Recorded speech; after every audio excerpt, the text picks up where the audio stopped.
Can a lover go but to the land of his beloved? And what seeker findeth rest away from his heart's desire?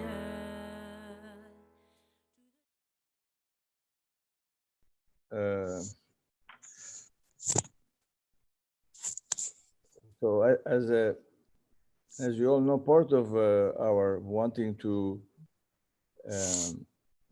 be familiar a little bit with the lives of some of the early believers, whether they are hands of the cause of God or just wonderful Baha'is that render great service to the faith in the latter part of the 19th or the early part of the 20th, is because on the one hand, we get the chance to get a closer look at Abdu'l-Baha as he was coaching them and helping them and guiding them and promising them all kinds of blessings and developing, explaining the station that they would have because of the services they were rendering. And also, in some cases, especially in Dr. Esslemont, we get the glimpses of Shoki Effendi in the 1920s and 30s. That was the case when we were dealing with May Maxwell, and we dealt with many other people, including Juliet Thompson and Emilia Collins and so on and so forth. So, and sometimes when we talk about people, well-known Baha'is like Dr. Esslemont, sometimes even myself, I'm the first one, you don't know much about them. Typically when you hear Dr. Esslemont, all you know is that he wrote Baha'u'llah in the New Era, right? And that's about it. He's from British Isles, and you barely know if he was a hand of the cause, but you may know that, but that's about it. So, so it's really interesting to be able to get familiar with their lives, because we are trying to not only get closer to them so we can get close to Abdu'l-Baha and Shoki Effendi, but it's a way to help us in our teaching work, because that's the end result. You want to be able to get inspired from what they did, so you can end up doing something, because it's no use of being familiar with people's lives if you end up doing nothing yourself, right? I mean, what's the point? What's the purpose? There's no purpose. So the purpose is how much can you get inspired. I'm going to admit Laura, excuse me. I just admitted Laura. So, so welcome, Laura. She's connecting to audio right now. So the idea is that will help us inspire us to teach. And so the first thing I want to do, although I already spoke and we did almost half the story, before I continue, first of all, my wife is a participant. She wants to say hi to you all. So here's my wife, Susie. And here's our friends that you see, Lava, to all the friends. Mavash is there, and Claudia is there, and John is there, and Laura is there. And of course, our dearest doctor from India, who's with us. Hi. Lava. Nice to see you all. Okay, Susie, Sarah? All right. So, before we even say a word or two about the book itself, just go with the life story. Now, let me just kick it off by showing you what Dr. Mujan Momen, who wrote the biography, says about his photograph, which was his favorite portrait. So let's just see his portrait to admire it before we go any further with his life. Now, when you see that kind of portrait, you probably want to say, I wish I could have met him, right? You wish he was with you in your house or in some sort of hall so you could chat with him. He looks like a wonderful, handsome, wonderful person. So that was hand to the cause of God. Now, so when we left off, we said, let me get my notes here.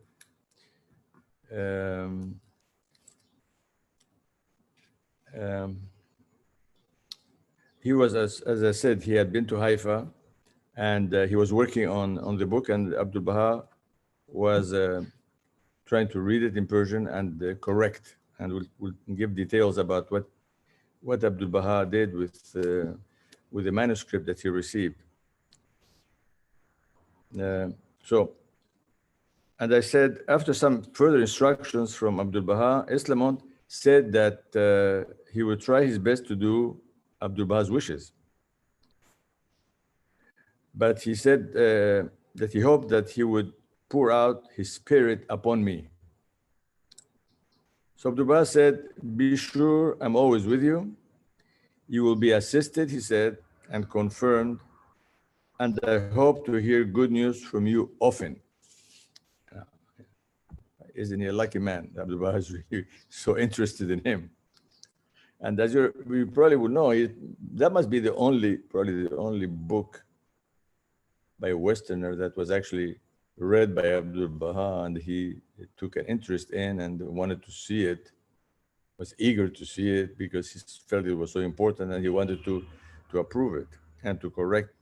And of course, that's what Esslemont wanted. He said, it's not about me, it's about the faith. I just wanted to be exact and correct. So then we stopped when I said a few days later, and that was the 23rd of January, 1920, he sailed aboard the SS Karlsbad. All the time we've been dealing with those early Baha'is, the first Westerners that went to the Abdu'l-Baha and Abdu'l-Baha's travels. All we talk about, as you know, is boats, all these wonderful boats, the names. There's so many of them that were crossing the Atlantic, crossing the Mediterranean, going to Port Said, and going back to Italy, and going back to Marseille, and I don't know, England and the US, boats and all these names. It's hard to believe, And those were not short trips like today. We take a plane rides, 10 hours, 12 hours. This is boats that takes days and maybe a week or so. So the narrative of Esslemont pilgrimage in that winter of 1920 must not be left without emphasizing the close friendship that developed between Esslemont and Shawki Effendi. Remember, that was before the passing of Abdu'l-Baha. Shawki Effendi was still, he was with Abdu'l-Baha. He was helping Abdu'l-Baha, and the English was as a secretary and so on. So that friendship was so important for the remaining few years of the life of Dr. Esslemont, because he died rather young. So this friendship commenced, as has already been mentioned, entirely spontaneously by Shawki Effendi during the closing days of the First World War, and was deepened during these months as he and Esslemont spent many hours together. In the archives of the National Spiritual Assembly of the Baha'is of the United Kingdom are two envelopes, some 4 inches square, which are tangible evidences of the bond between Shawki Effendi and Dr. Esslemont. So on one can read, the rarest, dearest, and most precious treasure that Shawki could give to his unforgettable friend, Dr. Esslemont, a drop of the coagulated and sacred blood of Baha'u'llah, Haifa, December 25th, 1919. And the other envelope, its label has this inscription: ringlets of the sacred hair of Baha'u'llah from Shawki, Both envelopes bear Shawki Effendi's seal. Okay, so that's what's in the archives in England. On Eslamont's return to England, he threw himself with all his vigor into rewriting and pruning his book. I mean, it is his book. He may have written something else. I think he wrote like a pamphlet, but that's it. George Esslemont, Dr. Esslemont is his book, Baha'u'llah in the New Era. That's it. And we're going to have to maybe talk a little bit about it. He was able to spend a few weeks in May at home in Fairford, and this speeded his work so that by the 17th of June, he wrote to Dr. Hakim, Lutfullah Hakim, he says, I have finished the rewriting of my book now, and Miss Williams has got more than half of it typed. Esslemont sent on the manuscript as it was completed to Dr. Hakim, who arranged for the translation of the book into Persian so that Abdu'l-Baha could correct it. So Dr. Hakim, who had returned to England around Nowruz of 1920, accompanying Shawki Effendi as far as Paris, as recommended by the master, was at this time about to return to Haifa. By 10th of August 1920, Esslemont was able to write to Dr. Hakim that he had sent all the remaining chapters of his book to Haifa. And he says, I hope the master will be pleased with it, he writes. But the more he alters it, the better I shall be pleased. For it is not my own ideas, but the Baha'i truths that I wish to present, and I wish nothing to be in the book that is not in accordance with divine wisdom. And you will see one of the chapters how little he wrote and how full of the words of Baha'u'llah and Abdu'l-Baha are in the chapter. That's chapter 5. So, okay. His happiness at having completed the crowning achievement of his life. His book was marred by the news that his mother had passed away in Scotland. Esslemont was, however, consoled by the thought that his mother had found much comfort in a short prayer of Abdu'l-Baha during the last months of her life. Having completed the manuscript, Esslemont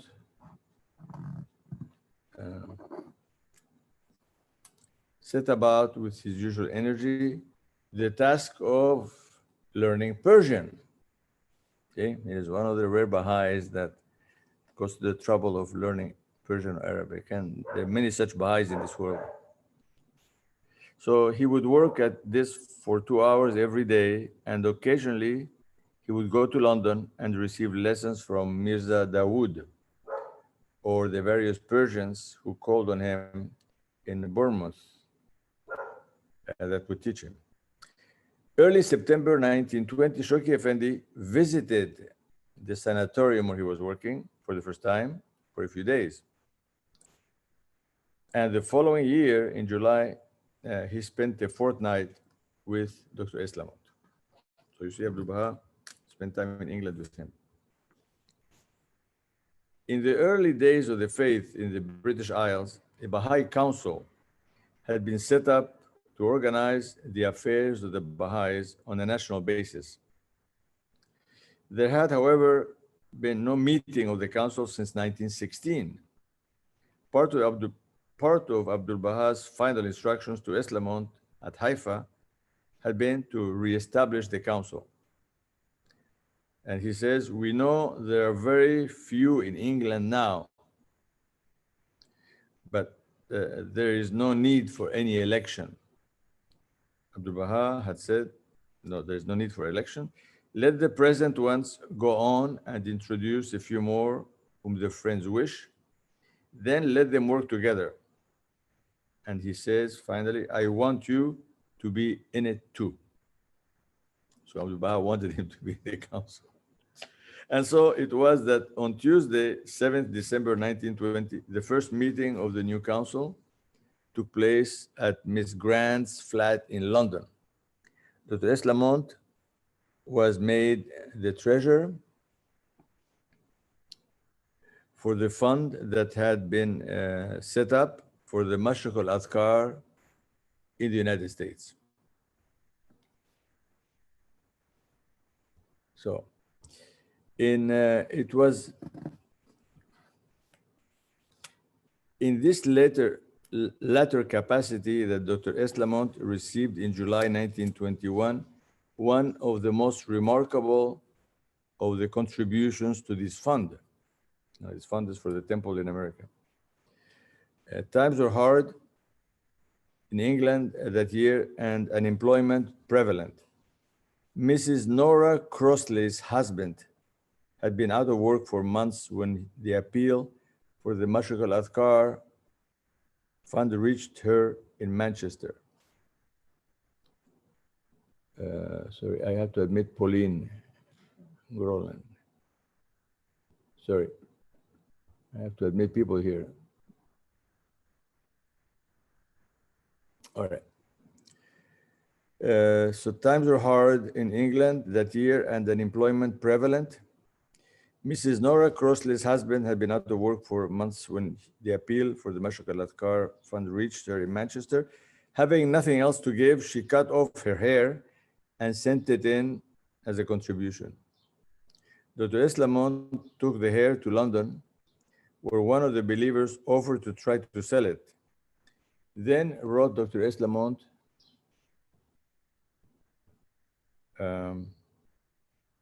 he wrote to Dr. Hakim, on 10th August 1921, Ziaullah, a Persian from Ishkabad, who was at the meeting, said, if you found out the best price you can get from the dealers, I will give you £1 more for the hair. So eventually, Ziaullah Ashgharzadi sent Dr. Esslemont a check of £4 for the hair. Now, those £4 went into the temple of Wilmette. To gauge something of the great mental energy of Dr. Esslemont, it should be realized that at this time, apart from his full-time work at the sanatorium, he was engaged in his Persian studies, local and national Baha'i work necessitating regular visits to London, Esperanto work, and in addition, he had become secretary of the local League of the United Nations, where he hoped he might find individuals who would be interested in the faith. And in January 1921, he went to see Mr. Stanley and Wynne of the Swarthmore Press about the publication of his book, and was subsequently, therefore, also much involved with the negotiations as well of this publication. So, meanwhile, the Baha'i community in his hometown in Bournemouth, where he had his sanatorium, was growing steadily. So Esslemont arranged for the hire of a hall so he could hold public meetings. And on the last day of the year 1920, the first 19-day feast was held in a tea room in Boscombe, a district of Bournemouth. 17 persons attended, including a visitor, Dr. Aflatun Khan. Among those who became Baha'is during these early days of the faith in Bournemouth were Miss Florence Pinchon, author of the book The Coming of the Glory, and the pamphlet Baha'i Teachings on Life After Death, and Sister Chalice, who was to become the mainstay of the Baha'i community in the Bournemouth after Dr. Esslemont's departure, and a member of the National Spiritual Assembly of the Baha'is of the British Isles. Sister Chalice was one of the nurses at the sanatorium, and a great number of these early Baha'is were either patients or staff at the sanatorium.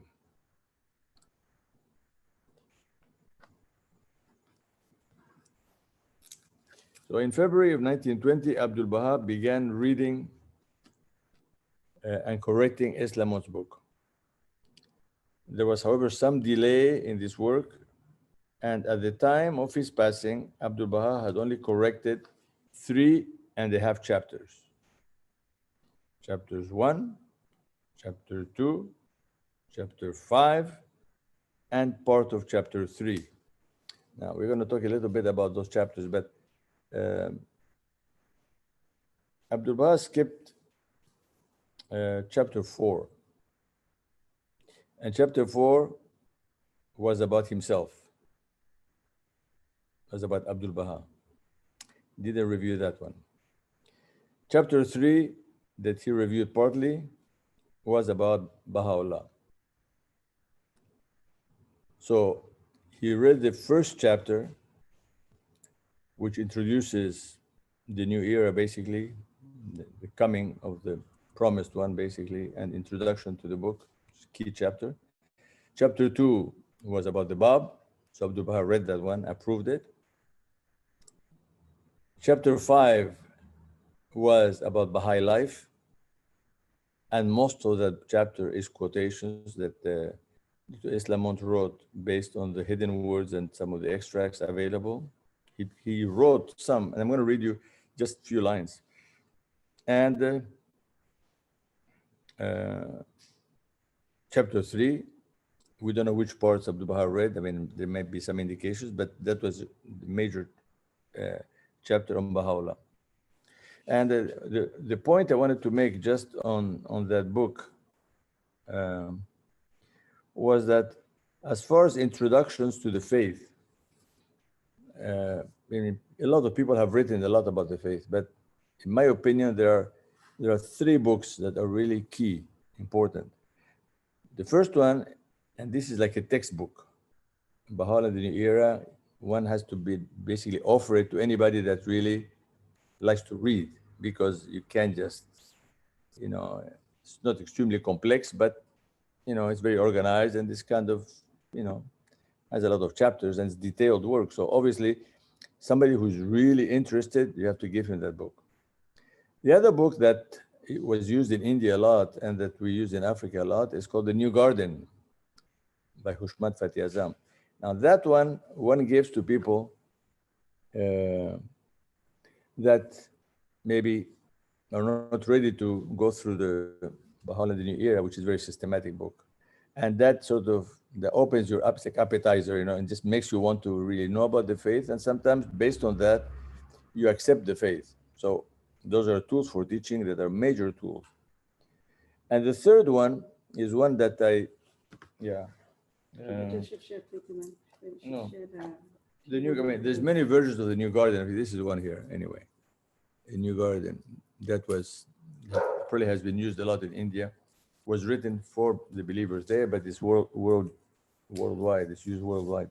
The third one is called the Baha'i Faith. I don't know if one finds it these days. I can't find my copy. It's a picture book that has photographs of, starts with the Bab and Baha'u'llah and Abdu'l-Baha, Progressive Revelation, and then has something about the houses of worship, and then has, the principles and some prayers. It's just very pictorial. It's the kind of book that you can open, and within 20 minutes, you can flip through it, and you can actually explain it to anybody that cares to know about the faith. And the reason why I mention it is because we heard from the hand of the coach, John Robarts. We attended a summer school in Canada, and he said that book that looks very simple is actually a book that very intellectual people need to read it to understand the faith. That sometimes you don't need to go through very thick books to understand. Sometimes if you go through that booklet, you will see that people will get the picture of the faith, the understanding of the faith much more easily than if you have to read and go through, Baha'u'llah, the New Era, or whatever, all these other books that exist. So you have 3 choices. So as you teach, unless you prefer to use just pamphlets, you have that book, you have the New Garden, and you have Baha'u'llah, the New Era. The question is, you have to have them in hand, because sometimes Baha'is, don't have anything to give to anybody. They talk to somebody and they wish they could give something, because we're talking about teaching. This our little Zoom here is not so much about knowing the lives of these major figures, but is to pick up something from them that you want to use, so you can say, wow, I did something myself. I gave this book to somebody. Because if you can give, because it's not about giving the book, it's making sure that whatever you give is going to be read. I mean, there's no point in just distributing 1,000 books of Baha'u'llah New Era to people in the streets and they throw them away, obviously. So if you have nothing to give, maybe you just give a card, maybe your own card, and then write in the back by hand, Baha'i faith, and then tell them, go check it out, Baha'i. Somebody want to say something? I wanted to ask if that book that you're talking about is the Perkins and Hainsworth book. Baha'i faith. No, not that one. That one it has no author. But I don't know who did it. It's basically it's like a A4. I don't know if you have it, Susie. I don't know. No, where Susie? No, forget it. It's okay. It's maybe 20 pages. Oh, small. It has, it's nothing. It has progressive revelation. So, no, it's not that well. That's not it. I just gave that one to a young man who doesn't like to read very much. Which one? I gave him the Baha'is, the magazine. Yeah. It's been translated into Norwegian. I gave it to him in Norwegian. Yeah, that's okay. That one is very, that's not the one I'm talking about, but that one is full of information. Yeah. The other one is really simple. And like you would see all the divine prophets one by one, and then there's an arrow pointing out, so that you see the revelation. And then it has the temples and the picture of Abdu'l-Baha and the room where the Bab revealed his mission.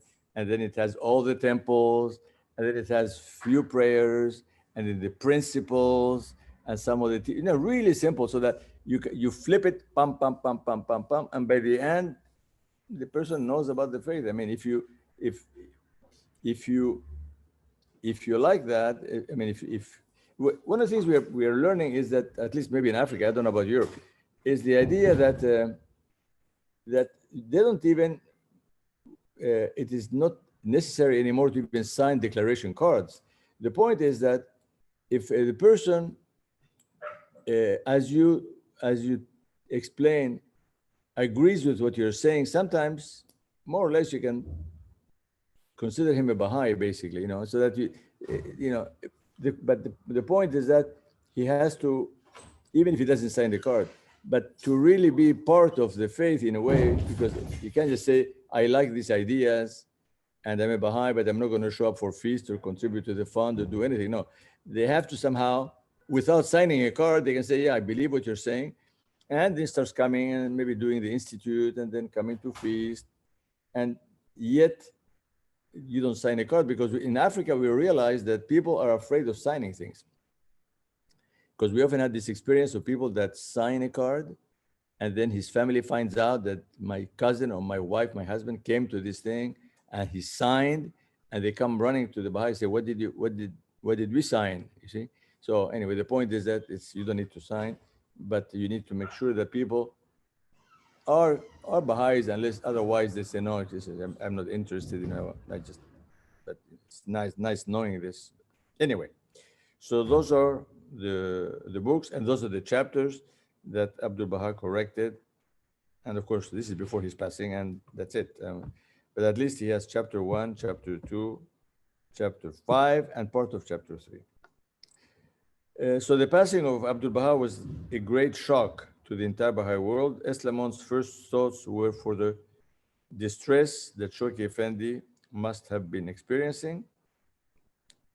And the same day that he received the news, he wrote to Shawki Effendi. Remember that no one had any idea that Shawki Effendi was going to become the guardian. I mean, this was not in the cards, and Abdu'l-Baha is gone, what's going to happen? And his sister is in Haifa, and my God, what happens to this faith, right? So he says, dear Shawki, it was indeed a bolt from the blue. when I got two-door poles wire this morning. Master passed on peacefully Haifa yesterday morning. It must be very hard for you away from your family and even away from all the Baha'i friends. What will you do now? I suppose you will go back to Haifa as soon as possible. Meantime, you're most welcome to come here for a few days.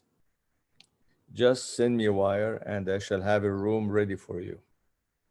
And they were very close, you know. And Sheikh Effendi was, of course, studying in England. If I can be of any help to you in any way, I shall be so glad. I can well imagine how heartbroken you must feel and how you must long to be at home and what a terrible blank you must feel in your life. Christ was closer to his loved ones after his ascension than before. And so I pray that it may be with the beloved. And so I pray it may be with the beloved and ourselves. We must do our part to shoulder the responsibility of the cause, and his spirit and power will be with us and in us. So in his letter to Dr. Hakim, Lutfullah Hakim, dated 8th December 1921, Esslemont describes the events of those momentous days.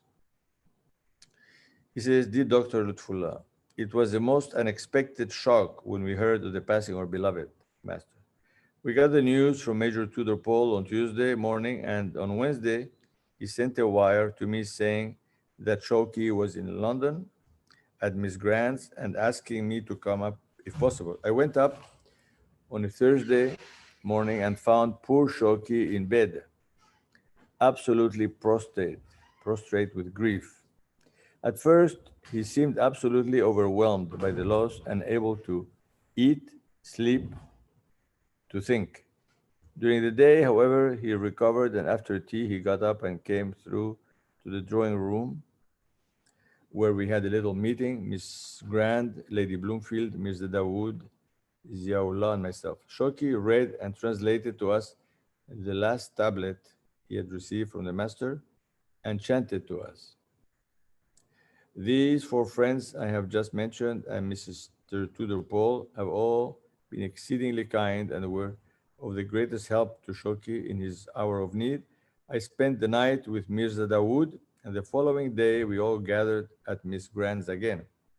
Shoki and Rohanjit Khanum to Haifa. We decided that Lady Bloomfield would go with Shoki and Rohanjit Khanum to Haifa as soon as the journey could be arranged. And to bear all expenses of the journey so far as necessary. That afternoon, Shoki came to Bournemouth with me as we thought the rest and change at Bournemouth while the necessary preparations were being made for the journey would be best for him.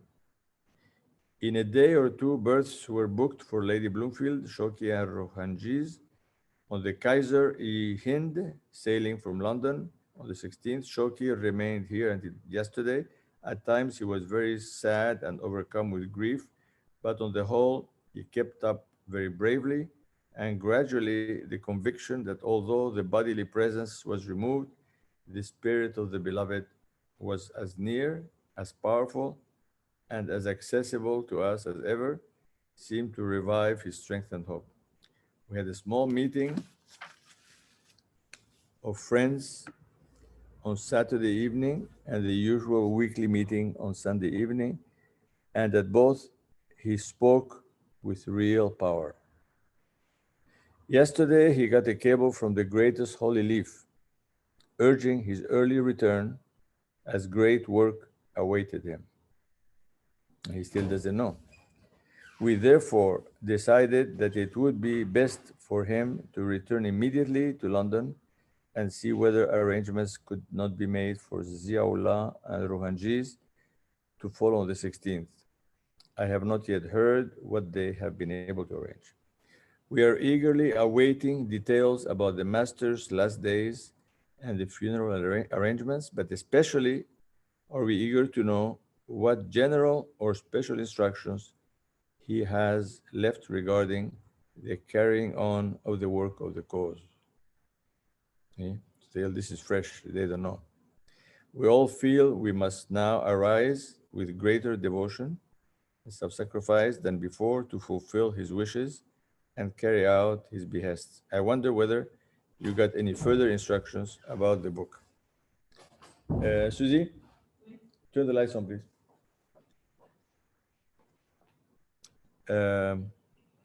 In the Times obituary notice, it was said that the affairs of the cause are now to be in charge of the Council of 12, but I do not know whether there is any authority for that. I'm sure you will write fully at the earliest possible moment.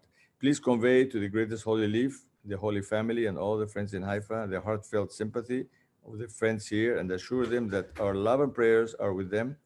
We shall try to show our sympathy, not only in words, but in work for the cause, and by trying to live in the Master's spirit and to do what he would have us do. With warmest Baha'i, warmest love to yourself, and hoping to see you ere long, your affectionate brother, Esslemont. Yeah. So, the passing of Abdu'l-Baha was, of course, a grievous blow to Dr. Esslemont, concerning his book, because he wanted the approval of Abdu'l-Baha. So a matter of profound regret, he calls it in the introduction of the book. Soon afterwards, however, he was once again busy reinserting a chapter called Health and Healing, which he had earlier left out, obtaining suggestions from Roy Wilhelm and Montfort Mills as they passed through London on their return from Haifa, and forwarding the manuscript to Shoki Effendi for further considerations.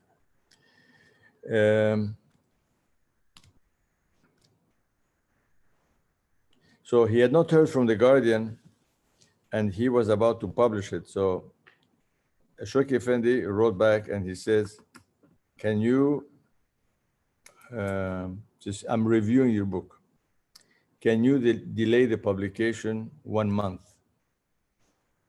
So this time it was Shoki Effendi that went over the book.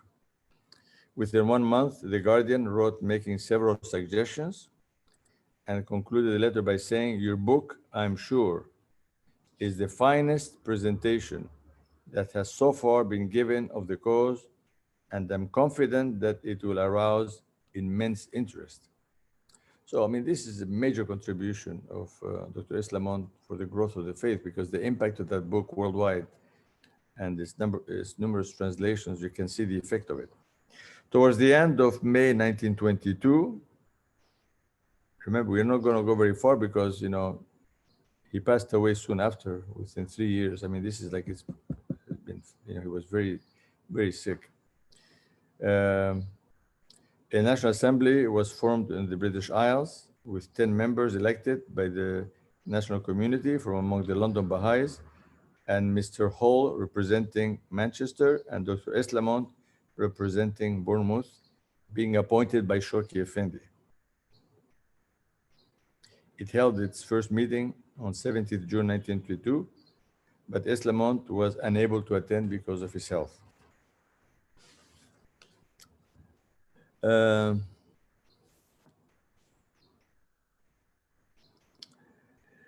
In March 1922, the Baha'i community there in Bournemouth had undertaken the novel task of raising an unwanted baby. The baby, called Margaret, was taken care of by one of the members, while the rest held themselves jointly responsible financially for the infant. Now, I don't know what is this infant. I don't know why they're raising the story of this infant. The child was, however, very sickly and died just before her first birthday. Despite this, the community was not as united as it could have been. And that's a theme that runs through some of these early communities in the US and I guess in England. And it was a great strain on Esslemont healing the various rifts that occurred. Nevertheless, Esslemont was eventually able to announce that on the evening of Wednesday, 11th April, 1923, a spiritual assembly had been formed in Bournemouth, there being 10 professed Baha'is in that town. Esslemont was much relieved at this, since due to the ill health of its owner, the home sanatorium was being sold, and he knew that it was probable that he would soon have to leave Bournemouth. So arrangements for the publication of his book were meanwhile proceeding satisfactorily. Shortly after receiving Shawki Effendi's suggested revisions, Esslemont was able, in the first half of February 1923, to consult Miss Rosenberg and Mrs. Claudia Coles about some final corrections, to ask Avari certain questions on historical points, and finally to present the completed book to the NSA for approval prior to sending it to the publishers. So on 19th May, his 49th birthday, he states in a letter to Dr. Hakim that he has corrected the first proof of his book and prepared the index. Baha'u'llah, the New Era was finally published in early September 1923 by George Allen and Unwin. Long story about the publication of this book.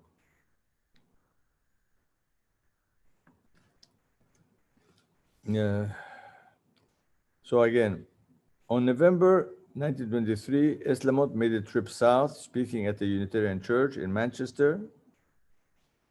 In December of that year, he again returned to the Bournemouth area, staying at the nursing home which Sister Chalice had bought, and which he, in subsequent years, was the focal point of the Baha'i activity in that region. Towards the end of May 1924, this is a year before his passing, Esslemont completed a pamphlet on the faith entitled Baha'u'llah and His Message. And I don't know if anybody's seen it. Maybe you can find it. And this was published on 27 July. Also about this time, he was arranging for the publication of the American edition of Baha'u'llah and the New Era, and that came out in 1924. With his breathing, when his breathing deteriorated again in June 1924, he spent 2 weeks at Torfens and nearly 3 months at the Bremer in Aberdeen. He spoke to so many about the faith, and on 31st of August, he was able to write to George Simpson, Secretary of the National Spiritual Assembly, that one lady, resident of Coles, says she fully accepts the Baha'i revelation. That is the first one in Scotland, so far as I know, to become a professed Baha'i. So Esslemont was advised to leave Scotland before the onset of winter, and the Guardian extended him an invitation to come to Haifa. And so in October, Esslemont proceeded south, and having stayed for a short time with Sister Chalice at West Moors, he set sail from his home country for the last time. And that was the end of the connection of Dr. Esslemont with England.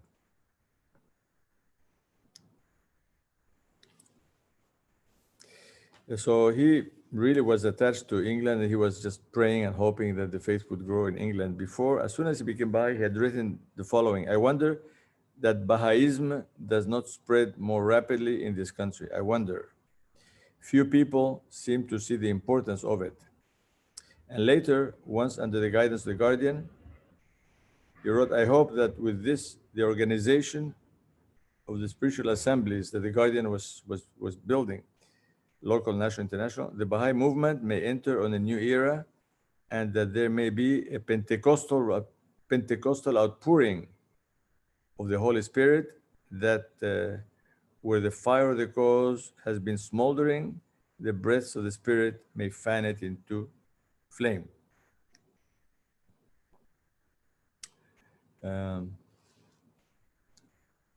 So he says the following. This is an important statement about unity of the believers.